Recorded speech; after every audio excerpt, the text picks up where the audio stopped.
দেখ ভাই, enough is enough. দেখ আমরা তো বড় হয়েছি, চল আমাদের তো একবার ঘুরতে যাওয়াটা দরকার নাকি? আমরা কবে ঘুরতে যাব? কি রে তুই বল, একটা নতুন কিছু প্ল্যান কর আর চল ঘুরে আসি, চল। তো সেটাই তো বলছি যে চল বাবা মার কাছে জিজ্ঞাসা করি যে আমরা বড় হয়েছি, এবার আমরা কলেজে উঠেছি, আমাদেরকে ঘুরতে যেতে দিতেই হবে। চল আমরা পারমিশনটা নিয়ে আসি, চল আজ ঘুরতে যাবই।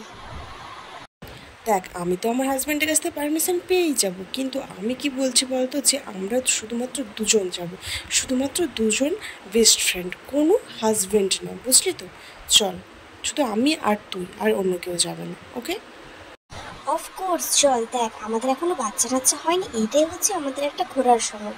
তো চল, তো কোথায় যাবি তুই জায়গাটা ডিসিশন কর, যে দীঘা যাবি না পুরী যাবি, তুই সেইটা আগে ঠিক কর, যেখানে বলবি সেখানেই যাবো। এই না না, এইভাবে দীঘা পুরী গেলে হবে না। এইটুকু বাচ্চা নিয়ে কিভাবে দীঘা পুরী যাবো বল, কিভাবে সমুদ্রে স্নান করব? তুই অন্য কোনো জায়গা ভাব, অন্য কোনো জায়গা ভাব, যে এরকম বাচ্চাটা, চল এর থেকে ভালো তুই দার্জিলিং চল, চল।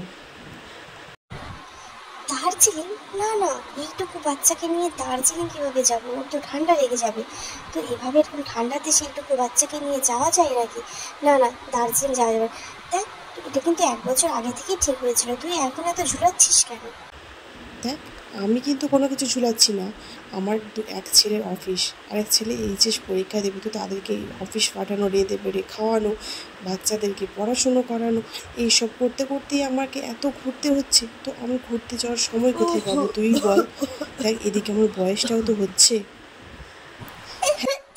হ্যাঁ, এই করে করে তুই এই বুড়ো হয়ে যা, আর তারপর দেখবি শেষে আমাদেরকে শান্তিনিকেতন যেতে হচ্ছে, বুঝলি? তুই ঘরেই পড়ে থাক, এতদিন ধরে তোকে একটা প্ল্যান দিলাম, তুই কোথাও আর বাড়ি থেকে বেরোতেই পারলি না।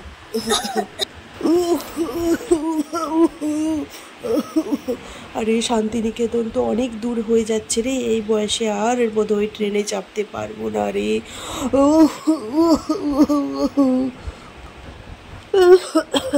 তাহলে থাক, এই জন্মে না হয় আর ঘোরা হলো না, পরের জন্মেই তাহলে ঘুরতে হবে। मैनू विदा करो, मैनू विदा करो।